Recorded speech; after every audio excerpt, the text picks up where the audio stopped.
Hello, everyone, and this is Arsen Ostrovsky from the Zionist Council of New South Wales, and welcome to our Yom Yerushalayim special event. It is such a delight to welcome you all here from across New South Wales and across Australia, hopefully many, many friends. We are delighted to host this for you together with our partners and with our friends across the community. We have a fantastic, exciting program ahead for you. We have a conversation with the Deputy Mayor of Jerusalem, Fleur Hassan-Nahoum, who I'll introduce to you very shortly.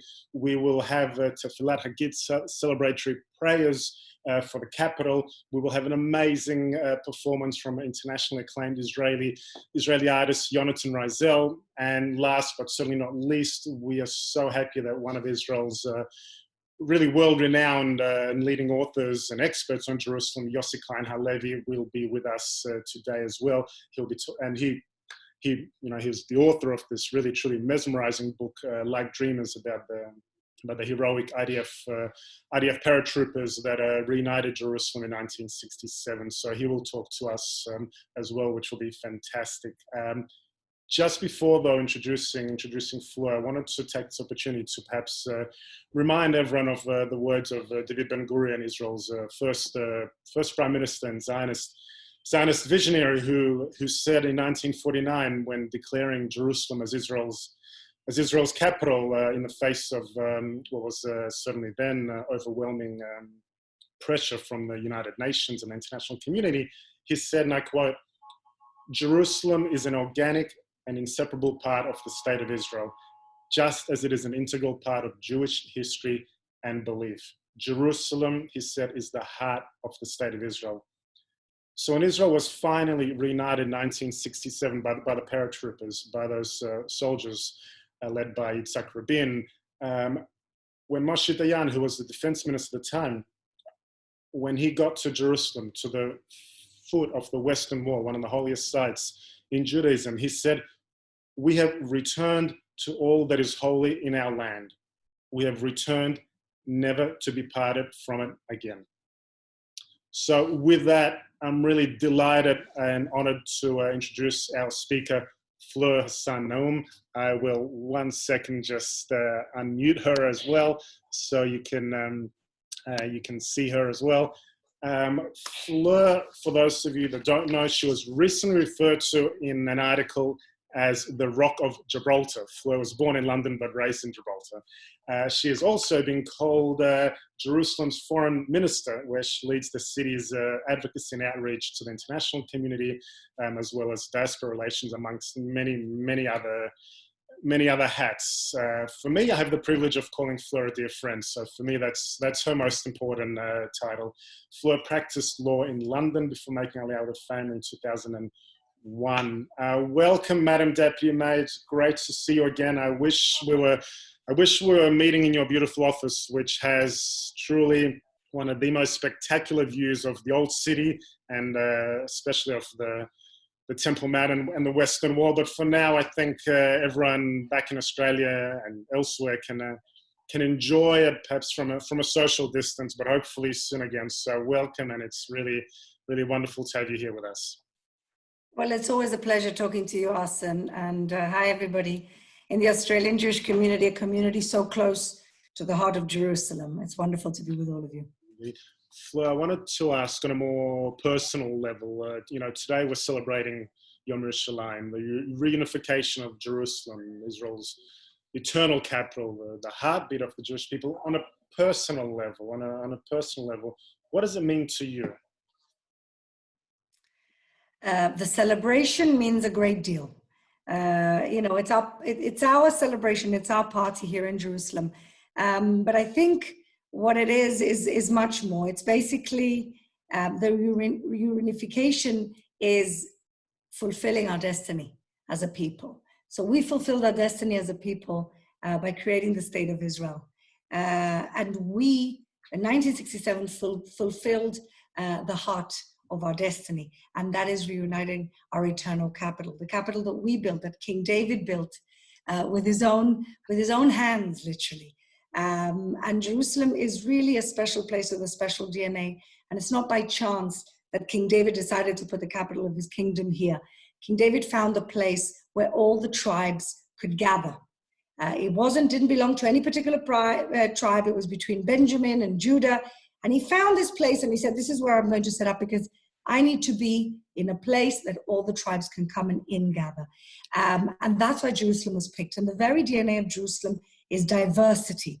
But the diversity is not just internal diversity and the demography. The diversity is that this is the place where all Jews can see themselves in and can gather, including from all the way out in Australia and all the way out on the other side of the world. And that's the beauty of Jerusalem, that it is the heart and soul of the Jewish people, the beating heart of the Jewish people. And it's very exciting to be able to celebrate a day. I wish we could be doing the regular parties that we do, and the ceremonies and the fun parties in the shuk. But hopefully next year we'll be back to normal. Next year in Jerusalem again.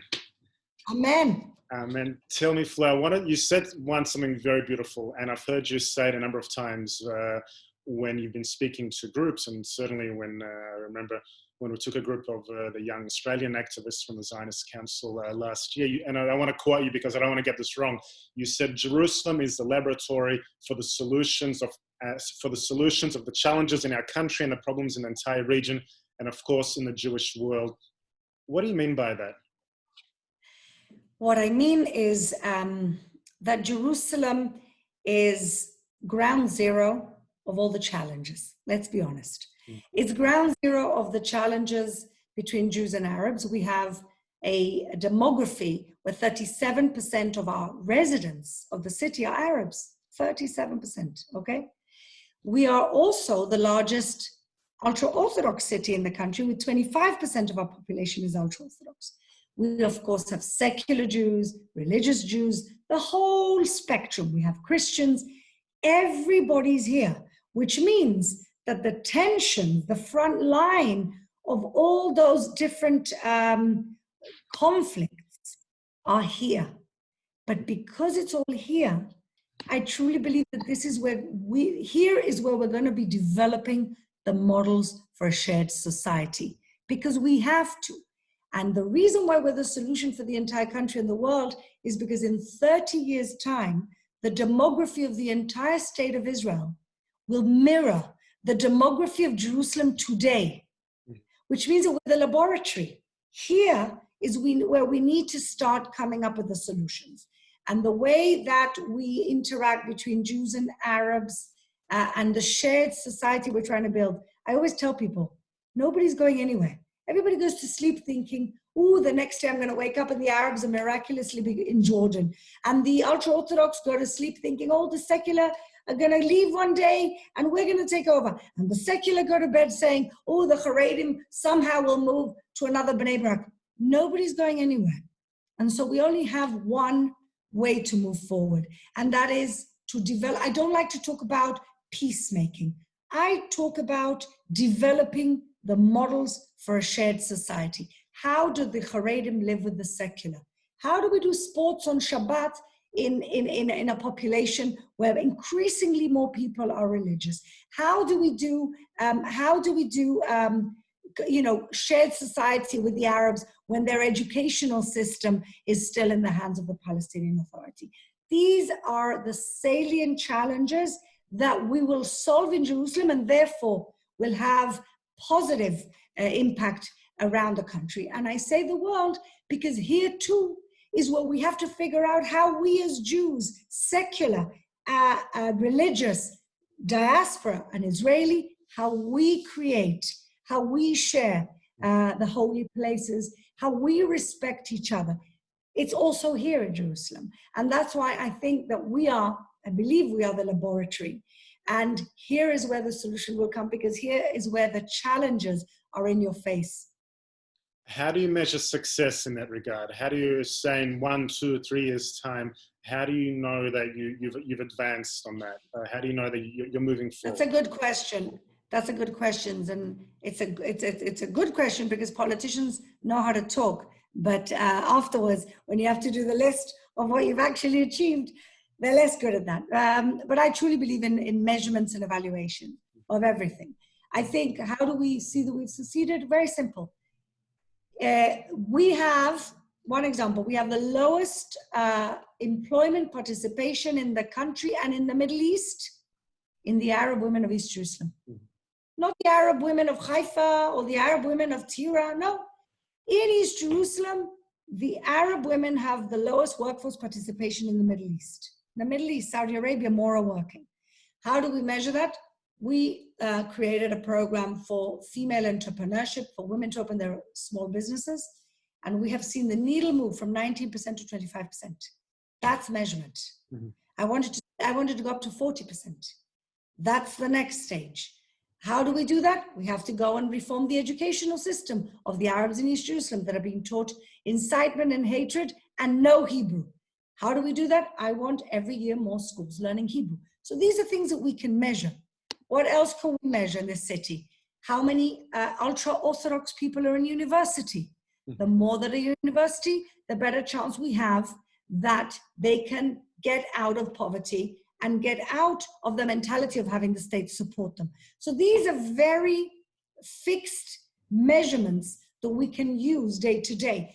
Ultimately, the economic development of our two weakest groups, the Arabs and the ultra-Orthodox, is, to me, inherently tied to these models of shared society. Once people, when do we meet? We meet when we study together or we work together. Our school system is separate, that's not going to change. But the university, the more Arabs and the more ultra-Orthodox we can put into a higher education, the more contact everybody has with each other. And of course, ultimately, it's the workplace. And it's the workplace when you realize that you and I are the same, even though you're wearing this type of kippah and I'm wearing this type of wig or kafia or whatever it is. It's workplace is when we relate to each other as people. And that's why the workplace is not just a place that can give people economic autonomy, but it's also a place where we can break down the walls. And these are things that you can easily measure. We'll have a few questions later from members of the community. I know there was at least one or two about things that you're doing in terms of integrating parts of the minority communities through Jerusalem. So I'll ask you about that shortly. But I wanted to ask in the meantime, and because also, I mean, you referenced, we can only advance so far without politics. And this is, after all, Israel and the Middle East. And especially given where we are, it's hard not to, we'd be remiss not to note the fact that Israel finally just swore in a new government after, 500 days, 18 months, and a mere three elections. But there's finally Hallelujah, Shachiyanu. There's finally a new government. Ministers, I wanted to ask you, what would you like to see from the new government do?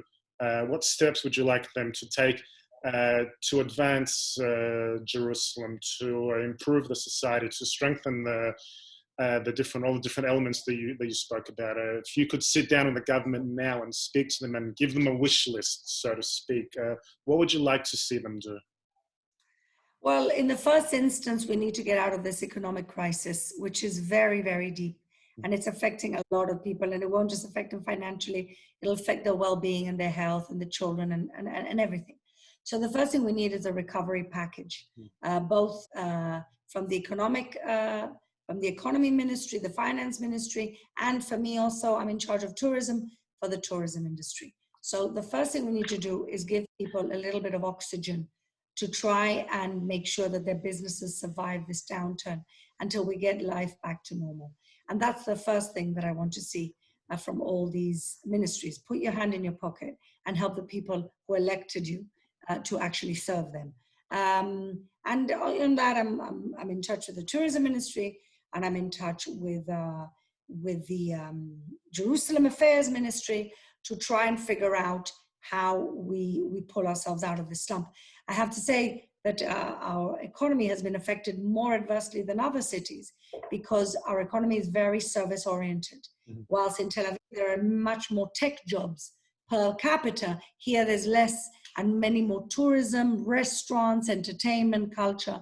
Mm-hmm. And that's why Jerusalem needs help, and we need government help to get us out of it and to make sure that people are not, and businesses are not collapsing every day the way that we're seeing. So that's the first thing I want. Second thing I want is a commitment to trying to reform education in East Jerusalem. I think the time is ripe. I think the Arabs in East Jerusalem have realized that their salvation is not coming from the Palestinian Authority, because they don't really care about them. They just want to keep them ignorant and poor for their own political purposes. And therefore, we have to give opportunities. And opportunities are Hebrew scholarships, Hebrew scholarships, Hebrew. That's the only way we can ensure integration, growth, and commitment to one city. And that's something that I would like very much from the education ministry. I'm very happy that my friend, the man I ran with, Minister Zev Elkin, is now going to be the Minister of Higher Education. And knowing Zev, he's going to bring about the revolution that he started off in the Jerusalem Affairs Ministry with the higher education, because it's much, much needed for minority communities. And so those two, look, I have a long list, but we'll start with those two. And we'll see how it goes. Yesterday I was introduced on another Zoom. Fleur is the only member of Likud who's not a minister at the moment. Soon. There's time for you. Fleur, I wanted to ask you again. One of the things that would be remiss not to mention is the situation with the corona pandemic, and it's interesting that I think that Australia and Israel, for that matter, have been two countries really at the forefront of leading the fight against the COVID-19 pandemic. There's been a number of conversations also between Prime Minister Netanyahu and Australian Prime Minister Scott Morrison. But what I think it would be interesting to know is perhaps you can give some light or insight about what the situation on the ground is right now, specifically in Jerusalem, and in terms of some of the steps that are being taken to advance, to move forward, specifically with the economy and elsewhere. Sort of how's the city, how's the city coped in your eyes, and how's it moving ahead? Okay, so at the beginning of the corona crisis, the priority was ascertaining who the sick people were, and ensuring that anybody who needed humanitarian assistance got it. So in that, I'm very proud to say we succeeded. Mm-hmm. We got an incredible humanitarian assistance campaign out. We fed tens of thousands of people. In 1 week, we were distributing 20,000 dried food packages, 13,000 hot meals to the elderly 3 times a week. We had 15,000 volunteers. We had toys being delivered to special needs families as well as food. We really, I think, honestly, we developed a very effective emergency strategy, and which is still going on today, but of course to a lesser degree, because the fear is a little less, the restrictions, life is beginning to go back to normal. Mm-hmm. So in the first stage, we really, I think, did a fantastic humanitarian aid job. The second step, the mayor, I think, did something very smart. He said, look, because we have these two vulnerable population groups, one the ultra-Orthodox and the other one Arabs, it was and they live in crowded conditions, big numbers, big families, small apartment, more the ultra-Orthodox and the Arabs live in bigger accommodation. The ultra-Orthodox live in very small accommodation. The second priority was to separate the sick from the healthy, because if we didn't, the sick were going to be, infecting their entire family. Because when you live 8 kids in a small apartment and you have corona, you don't have your own room and bathroom to isolate yourself and be able to protect your family. You don't. So we created these corona hotels where the people who didn't have to be hospitalized could be taken to until they get over it. And the mayor created a command center to convince people, because people didn't want to leave their homes, to convince people, send ambulances to take them to these corona hotels. We did that in the Haredi community, in the ultra-Orthodox. We did that in the Arab community. We created test center drive-ins. test drive-ins. And so I think we coped very well also on the level of containing the disease. Now, the big Achilles, we had a couple of Achilles heels. One was the ultra-Orthodox community. Because of their own leadership, they didn't shut down on time. And so because Jerusalem is the largest ultra-Orthodox city in the country, of course, we suffered from that. But the mayor, we did something here that nobody did in any other city in the country, is that we divided the city into neighborhoods, not into minority groups, into neighborhoods. And we had a very simple mathematical formula. If a neighborhood has 1 in 1,000 corona, we shut down the neighborhood. Mm-hmm. Why should one neighborhood suffer when another neighborhood is where the ground zero of the disease is, but it's not coming to me? And so we don't want it to spread. And so that's what the mayor did. He took, and it wasn't easy for him politically, he took certain neighborhoods. He said, okay, you have more than this testing, we're shutting down the neighborhoods. And of course, the neighborhoods that ended up being shut down were the ultra-Orthodox neighborhoods. I've got to say, everybody expected the Arab neighborhoods to be the second wave of corona, but they behaved very well. Arabs, I'm trying to ascertain why it is that we had a good result with the Arab community. And I think that the message that I got from people on the ground is that Arabs live in multi-generational homes. So you have the grandparents and the parents and the children and the great-grandchildren. And people were very, very wary of endangering the elderly who live with them. Mm-hmm. So it's not a case of grandma and grandpa in another apartment, we're just not going to go and see them. They all live together. And so we all have to be careful. And I think that very much helped the disease, contained disease in the Arab community, which wasn't even as high as the regular community. The ultra-Orthodox was the Achilles heel. The next Achilles heel were old age homes. And what happened in old age homes is, yes, they shut down old age homes to visitors, but they forgot about the staff. And they didn't test the staff. And the staff, unfortunately, gave the disease to a number of old people who died, because at that age, of course, the risk factor was very high.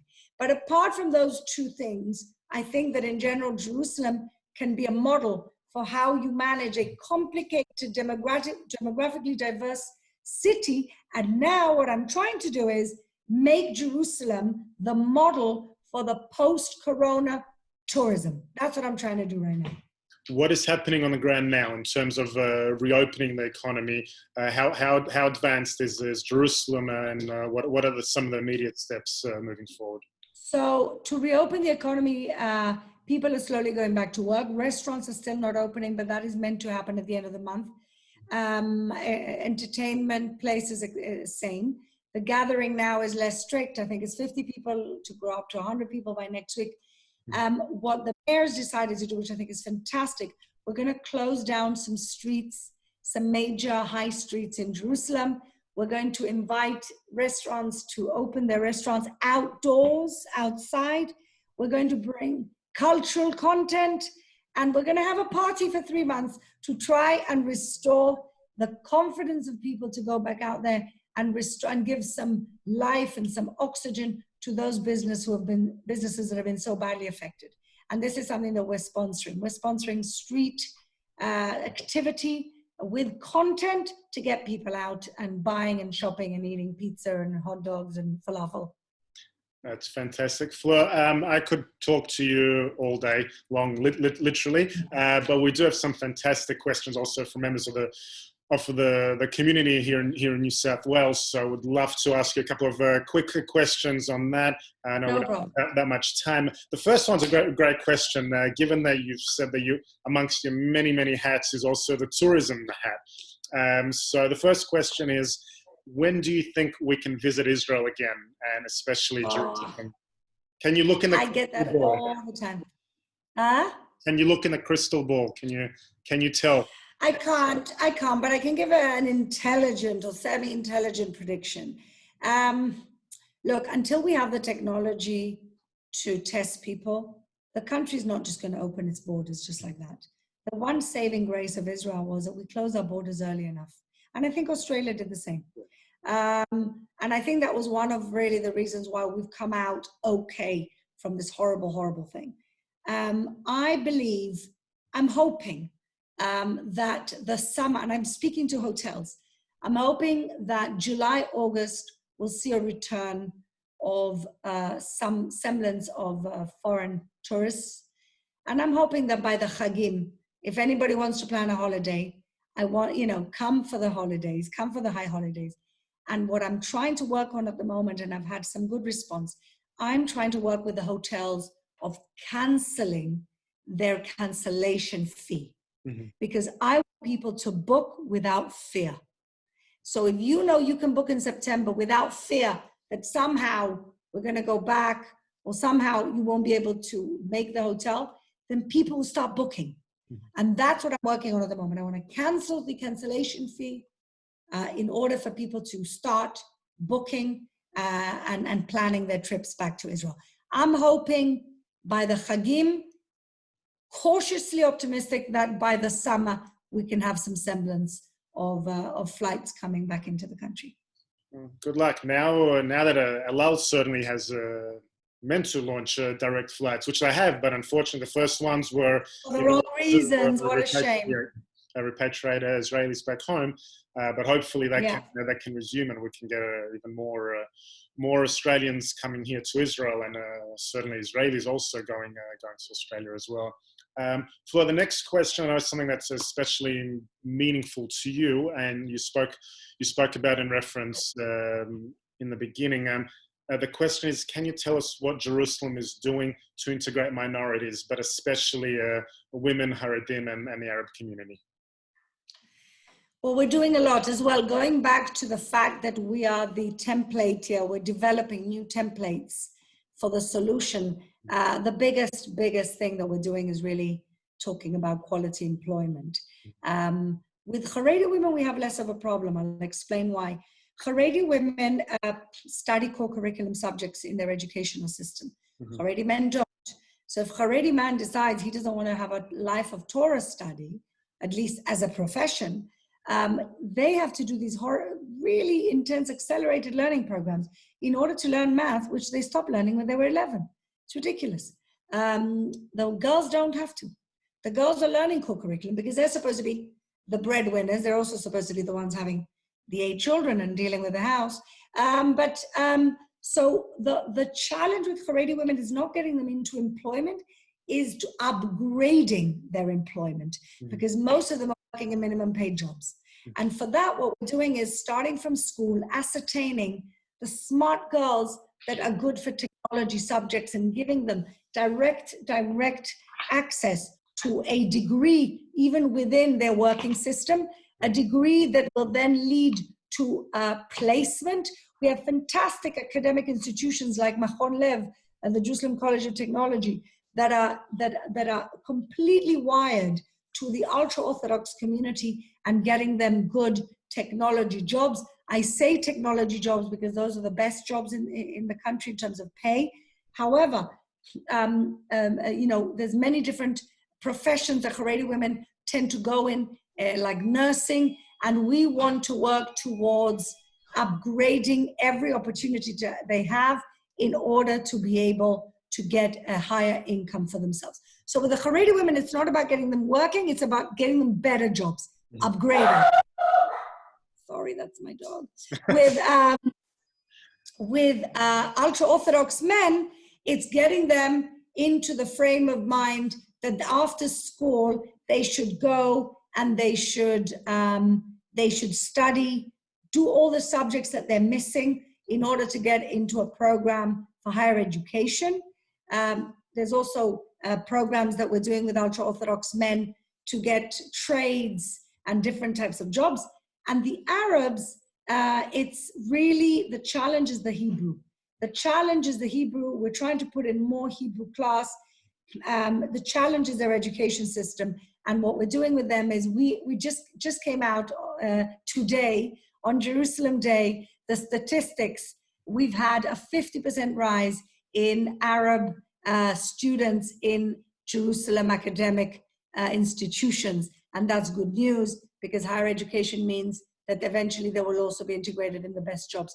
And there are jobs. Mobileye, which is one of our unicorn technology companies, will be hiring 3,000 people in the next few years.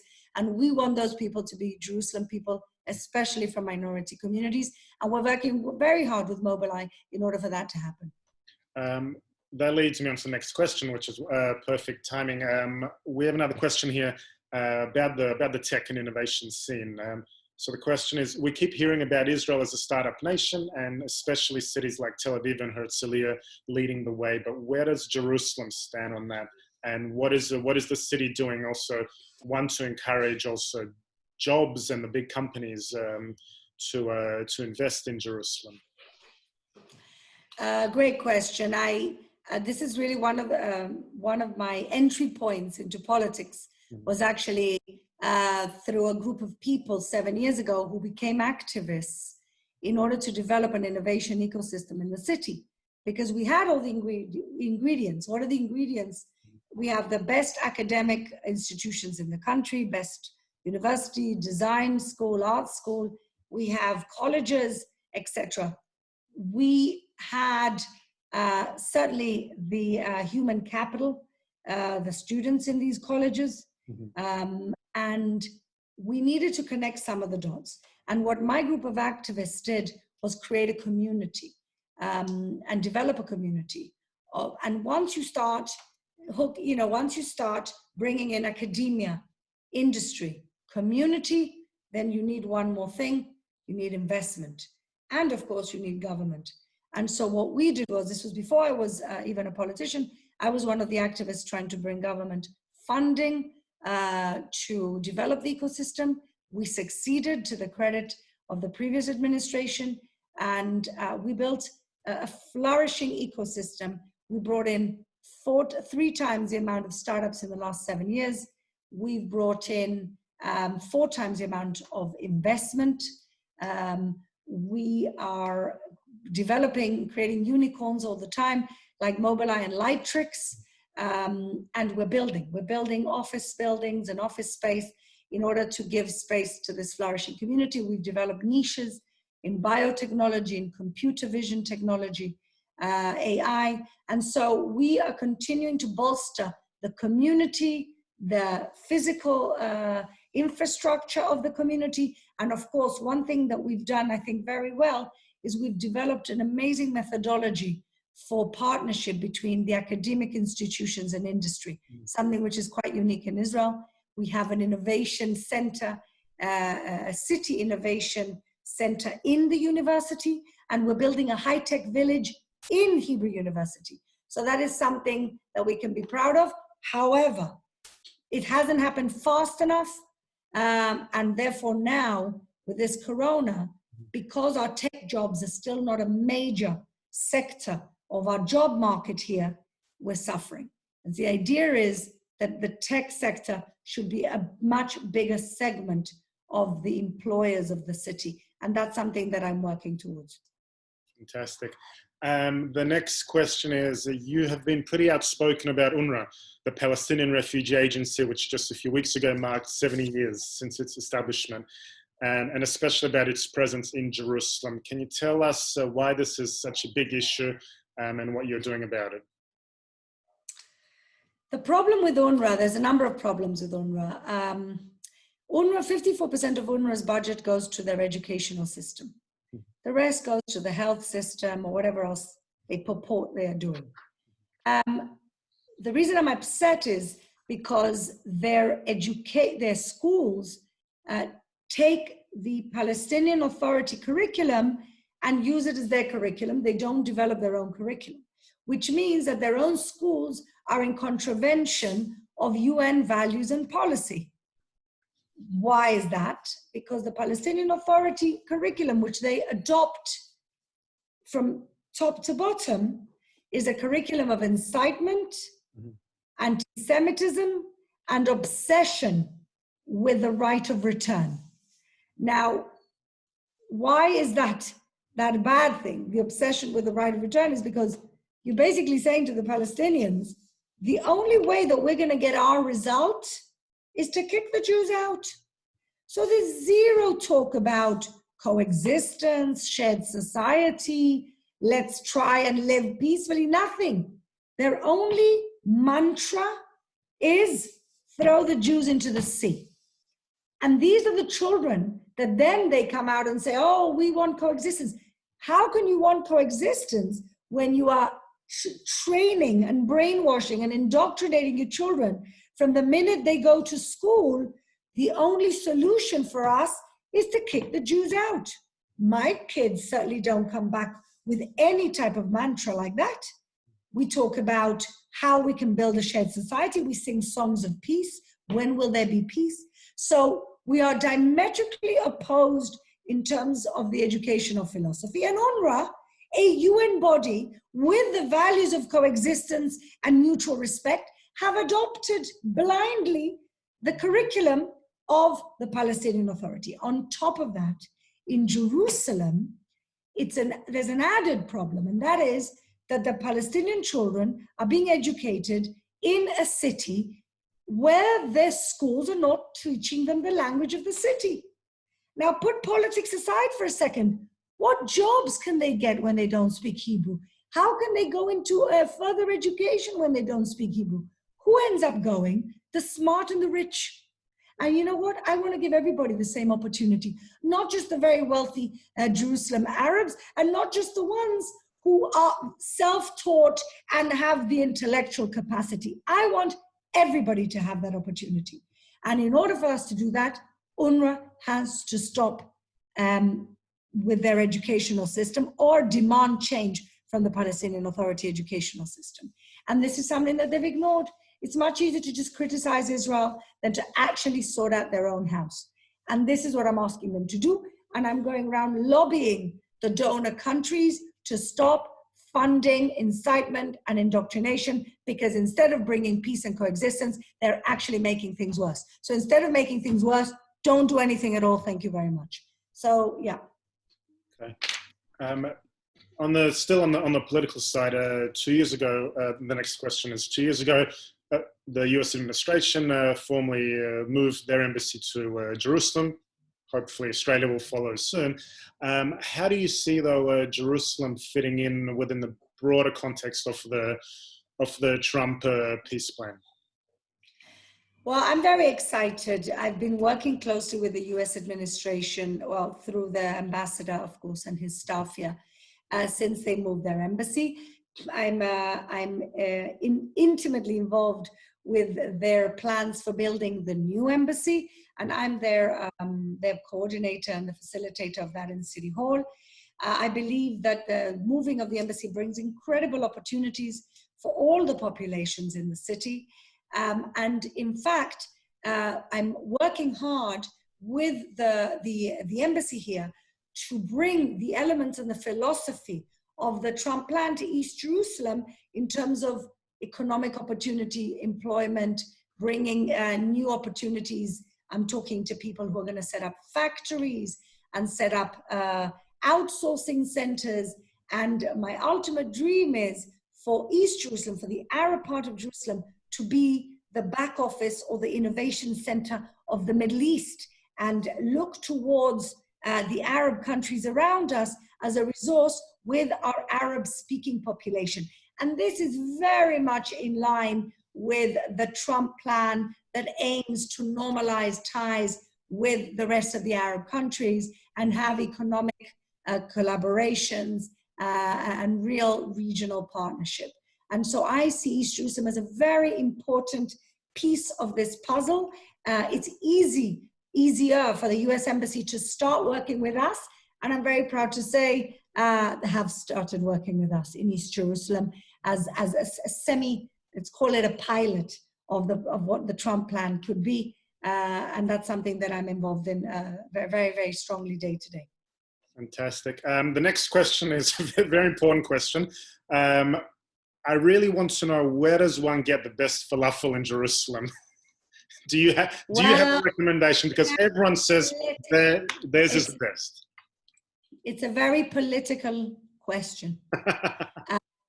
So I'm going to try and give you a diplomatic answer. So I'm in a neighborhood called Baka, okay? There's in Baka, in Derek Lechem, there's a guy who's been there for 40 years, literally a hole in the wall, called Falafel Oved. Mm-hmm. And people line up every day, now socially distanced, to get a falafel. However, my center of town sources think I will be speaking blasphemy, not to mention the falafel on Bezalel Street, which is more well known, and some of the other vendors in the shuk, of course. But you know what? Horses for courses. People have different tastes, and we can. When you're the person asks the question comes to Jerusalem, I'm happy with you, Arsen, is our culinary ambassador, to go on a falafel crawl and test for ourselves. With pleasure. And anything for Jerusalem. Fleur, one last question before we wrap up. I know you've got a busy schedule ahead of you as well, and I think it's perhaps a very, very meaningful one and a nice way to end. So the question is, do you have any advice to us as Zionists in Australia? How can we be better pro-Israel advocates, and especially advocates for Jerusalem?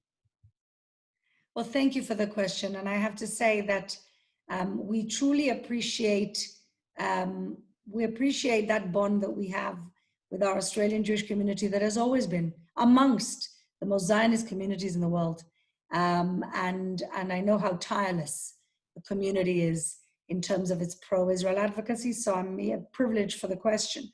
I think that I want to say a few things. One is, I think people appreciate nuance and people appreciate authenticity.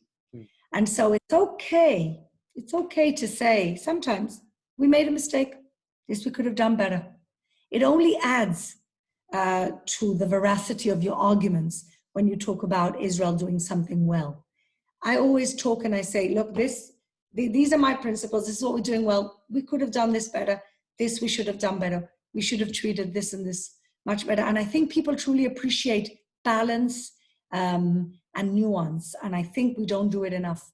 We're always like, oh, they're wrong and we're right, and they're horrible and we're the good guys. Most people know life is not black and white for anybody. And so engage in those areas of gray without being scared, because that only adds, I think, to the integrity of your argument. One. The second thing is, you have it in your name. You're the Zionist Council of New South Wales. Don't give up on the word Zionism, even if people think it's a bad word. The minute we give up on that word, we give up on the concept and the idea. So show people and be that example to what Zionism really is, which is a movement of self-determination for the Jewish people in our ancestral homeland. And show them that Zionism is about opportunity, it's about lifting up minorities, and it's about freedom. And so, wear that badge with pride and make sure that nobody puts us in a corner about using the word, which is the essence of our struggle and our self-determination. So I guess those are the two things I would say. Well, I couldn't think of a better way to end this. Thank you so much on everything, especially your advice at the end, which I know is deeply appreciated, and for truly everything that you're doing, not just for the state of Israel, for the Jewish people, and especially for Jerusalem. Your voice is it's an incredibly powerful voice, and it's a voice for good. And we hope and we wish you all the success in the coming days, and hopefully once this tumultuous period is over, we can have groups visiting again from Australia, and also to bring you down under as well, which would be fantastic to give your voice and insight about what's happening in the capital. So thank you again. It would be my honor both to receive and to come with you on a trip, Arsen. Indeed, with pleasure. Anytime, be our honor. Well, thank you so much again, and to everyone. Happy Jerusalem Day. Thank you, Fleur, and to everyone else. Before we move on to our really wonderful program with Jonathan Rosell and Yossi Klein Halevi. Next, we're going to go for some tefillah hagagit, for some celebratory praise for Jerusalem, and a few words from the president of the Zionist Council of New South Wales, Richard Balkan. So, Richard, off to you, and once again, please enjoy the rest of this special celebration.